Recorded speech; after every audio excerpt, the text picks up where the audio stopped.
A toy kind of ruined the surprise of this movie for me, so you might want to avoid all Targets and Walmarts. Yeah.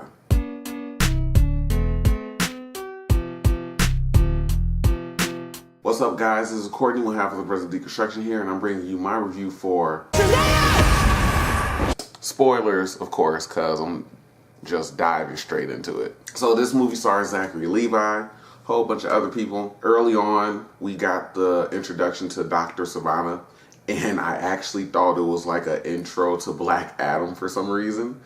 And then I realized that no, Shazam has Mark Strong playing the villain, so that's probably the origin that we just saw. But overall, I think the movie was fine. It was kind of slow and kind of boring leading up to like some of the main stuff or the meat of the film. I think that I probably felt that way because my theater that I saw it in only had, including me, 10 people in it out of a theater that sat, you know, maybe 80, 90 seats. So the theater was pretty empty. I saw the last showing, the last digital showing of the night. So that's probably why it wasn't really packed like that. And plus it was a Sunday, so. But it kind of drags on just a tad bit. A lot of the stuff with the kid who plays Billy Batson, the kid from It who plays Freddy, that stuff was kind of cool. The movie has heart, but there's just something missing. There was something off about the film. But overall, it is an entertaining film, and I did actually like it. I just think that there was, again, going back to the kind of opening of the video, I went to Target a couple of weeks ago, and I saw a Shazam action figure for Freddy. And I was like, now I don't know anything about Shazam. I'm not caught up on the New 52, Captain Marvel, which is Shazam's actual name, but because of issues and everything like that with Marvel, DC just decided to give up the name and start calling Captain Marvel Shazam. I don't really know much about that character, so I didn't know that Freddie Freeman was one of the people in the Shazam family. It was weird when I walked in to Target and I saw that action figure, and I thought it was a spoiler because I didn't know who it was. It's an action figure of a guy that looks like Shazam, except his suit is blue and it says Freddie. And I was thinking to myself, is this a spoiler? Are we supposed to know this stuff yet? And turns out I was kind of looking forward to that moment when the rest of the Shazam family came in. Because early on in the film, Djimon Hounsou's Shazam wizard, he made it a point to point out to Billy, you know, the council of wizards that he's a part of. There are 7 seats, and all his brothers and sisters have long since died, and he's the last remaining one. They're basically waiting for something like that again. At that moment, early on in the film, I was like, oh, so that's who Freddy is. Freddy is going to be the Shazam family. Okay, I wasn't expecting that originally going into the film. I know of the Shazam family, like I know there is one, but I'm not well versed in the character, so I wasn't expecting to see the Shazam family in this film. Once I saw the toy and once I got into the movie, I was like, yeah, those are 7 seats. I literally throughout the movie kept counting, but including Shazam, including Billy, there's only 6 of them, which this is where the Rock's Black Adam is going to come into. I'm guessing he's going to be the 7th person. But I was, you know, holding and wondering when they were going to introduce or get their powers. And then it happened. And the hilarious thing about it is that Adam Brody and DJ Cotrona are part of the DC universe now, which, if you remember, if you know anything about George Miller's Justice League Mortal, I believe, I think that was the name of the script. I don't know if it was actually going to be called that. But George Miller was supposed to make a Justice League movie back in 2008, and it got canceled literally like 2 days before they started the film. Adam Brody was supposed to play the Flash in that film, and DJ Cotrona was supposed to play Superman. So this is actually hilarious that both of them are still in the DC movie.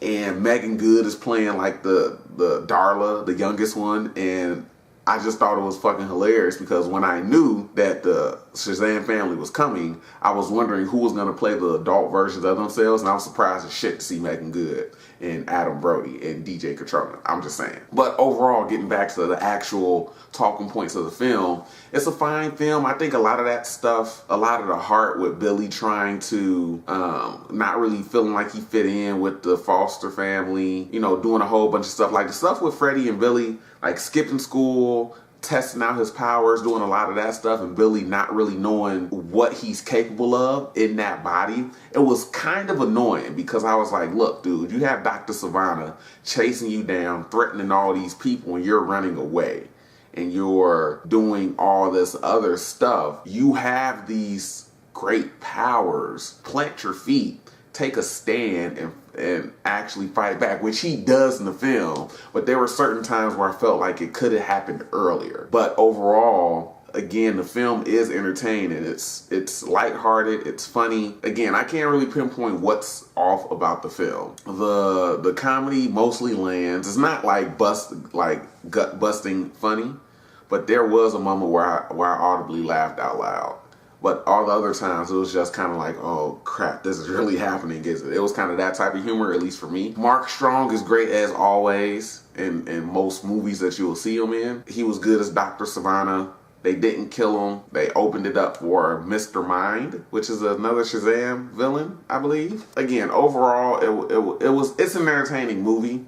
There's just something kind of off to it, at least to me. Me, Bruce, and Matt, and John plan on doing a podcast about it, hopefully later on tonight, at the time of this recording at least. I'll probably talk about it a whole lot more on that. Also, the post-credit scenes. There's one that was talking about that had reference to Aquaman and seeing if Shazam could talk to fish.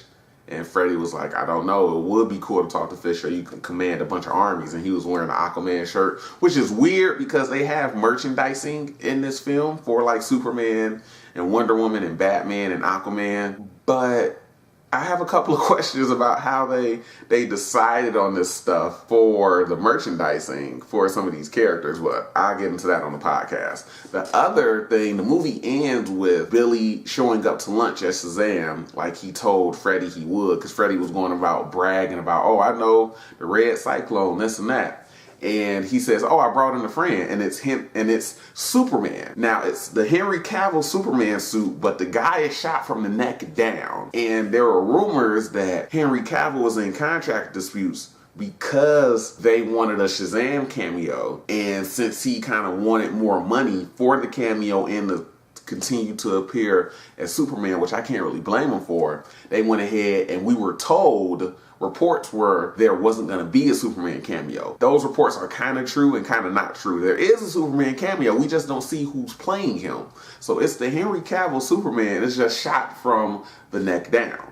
So I laughed at that because I think it's hilarious that that's the cameo that, you know, caused all this trouble, and it was like really, really simple.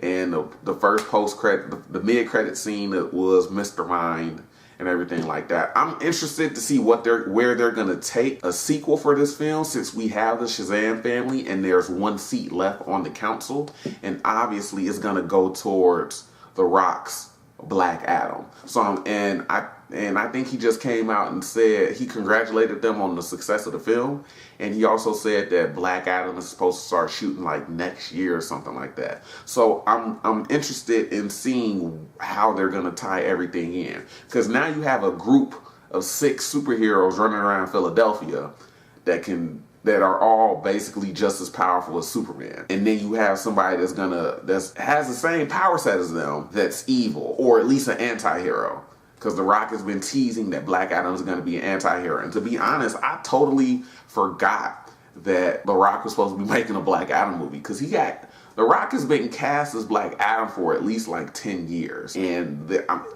obviously he's a busy guy. He's been filming a lot of movies. So they're just now getting to the stages where they're about to start filming. I totally forgot. I mean, I'm still interested to see what they're going to do with it, but totally forgot The Rock was supposed to be playing Black Adam. I figured this would have been one of those projects that we always hear about, but it never happens.